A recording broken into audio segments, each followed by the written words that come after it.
Hello friends, welcome to our channel stitching with Reena.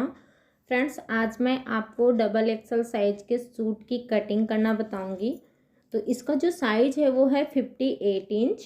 लंबाई इसकी हमें रखनी है 40 इंच और जो इसकी कमर रहेगी वो रहेगी 54 इंच और जो हिप साइज़ है वो है 62 इंच। तो चलिए इसी मेजरमेंट से हम इसकी कटिंग करते हैं। यहाँ पे देखिए कुछ इस तरह से ये सूट है। अभी इसको हम खोल लेंगे और यहाँ पे ये जो नेक है सेंटर से इसको पकड़ते हुए इस तरह से इसको हम फोल्ड करके रख लेंगे। तो देखिए एकदम बराबर से ही फोल्ड करके हमें इसे बिछाना है। इस तरह से सेंटर से फोल्ड करेंगे और यहाँ पे फोल्ड करके रख लेंगे। अब हम यहाँ पे सबसे पहले नेक की डीपनेस नाप लेंगे कि कितना हमें नेक रखना है। तो यहाँ पे एक सीधी लाइन ड्रॉ कर लेंगे। इसके बाद यहाँ से हम इसकी डीपनेस नाप लेंगे। तो यहाँ पे देखिए ये 7 इंच है। आधा इंच हमारा शोल्डर जॉइंट में चला जाएगा तो 6.5 इंच बचेगा। हमें 6.5 इंच का ही नेक रखना है। आप यहाँ पे कम ज़्यादा भी कर सकते हैं अपने मेजरमेंट के अकॉर्डिंग। अब यहाँ पे इसका हम शोल्डर लेंगे। शोल्डर हमें लेना है इसका 7 इंच। तो 7 इंच पे निशान लगाएंगे। इस तरह से इसको हम सीधा कर लेंगे और इसके बाद यहाँ पे इसके आर्म होल का निशान लगाएंगे। तो हमें जो आर्म होल रखना है वो भी हमें 7 इंच ही रखना है। तो हैवी साइज़ में सबसे ज़्यादा प्रॉब्लम आती है कि आर्म होल हम कितना रखें। तो हमें आर्म होल बहुत ज़्यादा बढ़ा के नहीं रखना है, बस 7 इंच ही लेना है। वो मैं आपको अभी आगे क्लियर कर दूँगी कि क्यों बढ़ा के नहीं लेना है। इस तरह से यहाँ पे इसको सीधा कर लेंगे। इसको भी बराबर से हम सीधा कर लेंगे। इसके बाद यहाँ पे देखिए जो हम कमर का निशान लगाते हैं, तो नॉर्मल जो हम कमर का निशान लगाते हैं सूटों में तो वो लगाते हैं 14 इंच पे। यहाँ पे हमें इसके कमर का निशान भी थोड़ा सा बढ़ा के लेना है। तो यहाँ पे हम इसके जो कमर का निशान लगाएंगे वो लगाएंगे 17 इंच पे, क्योंकि ये हैवी साइज है। और इसके बाद इसके हिप साइज का निशान लगाएंगे। तो हिप साइज भी हम नॉर्मल सूटों में 21 इंच लेते हैं, यहाँ पे हमें इसमें बढ़ा के लेना है। तो यहाँ पे हमने निशान लगाया है 24 इंच पे। अब इन निशानों को भी हम सीधा कर लेंगे। इस तरह से हमें सीधा कर लेना है। अब देखिए यहाँ पे इसकी लंबाई भी बता देती हूँ। लंबाई हमें 40 इंच रखनी थी। तो देखिए जितना हमारे सूट में ये वर्क है वो हमारा 40 इंच तक ही आ रहा है। तो पूरी ये लंबाई हम ले लेंगे और 1 इंच यहाँ पे हम और ले लेंगे, जो कि हम यहाँ पे साइड स्लिट्स के लिए फोल्ड करेंगे। तो बस इस तरह से यहाँ पे इसको भी सीधा कर लेना है।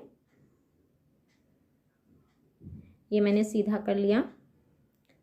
अब यहाँ पे हमें इसके ब्रेस्ट साइज का निशान लगाना है। तो इसका जो साइज़ है वो है 58 इंच यानी कि 58 इंच।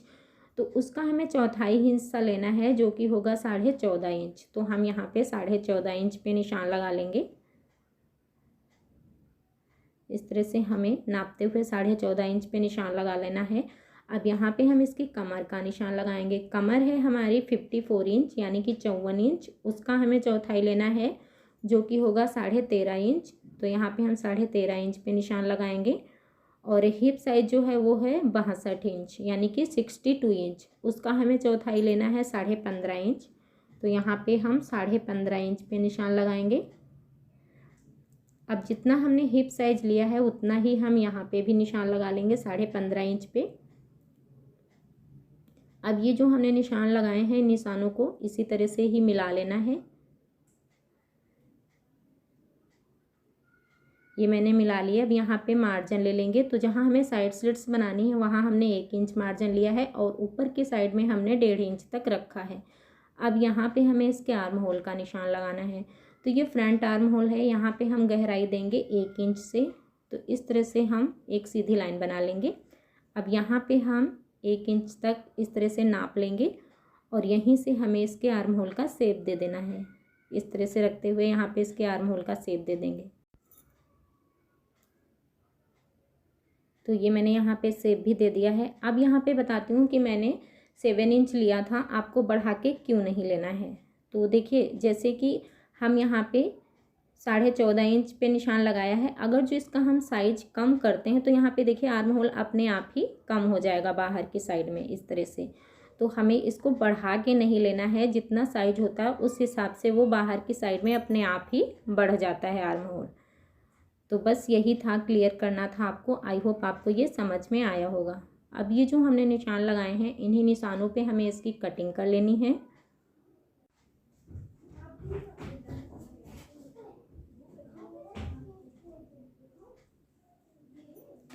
ये देखिए, इस तरह से मैंने इसको कट कर लिया है।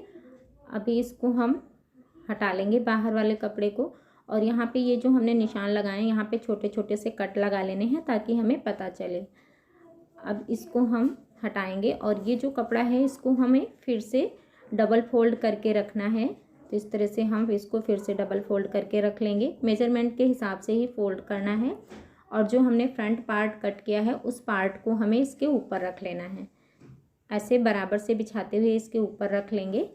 और यहाँ पे देखिए, बस यहाँ पे एक चेंज करना है, जो हमारा आर्म होल है वो हमें आधा इंच तक बढ़ा के कट करना है। तो देखिए, यहाँ पे हम इस तरह से निशान लगा लेंगे।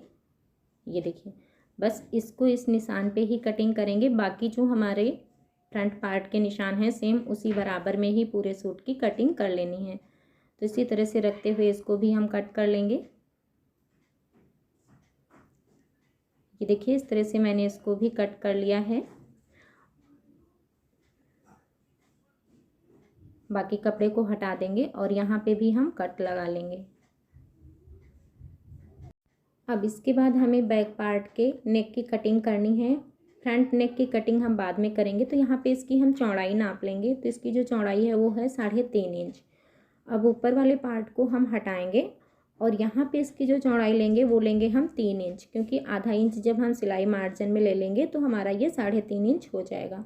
और इसकी जो हमें डीपनेस रखनी है वो रखनी है 5 इंच। हमें बहुत डीप नेक नहीं बनाना है। तो यहाँ पे हम 5 इंच पे निशान लगा लेंगे, और इस तरह से हम यहाँ पे बॉक्स बना लेंगे।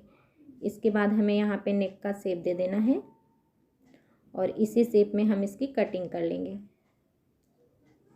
ये मैंने इसकी कटिंग कर लिया है।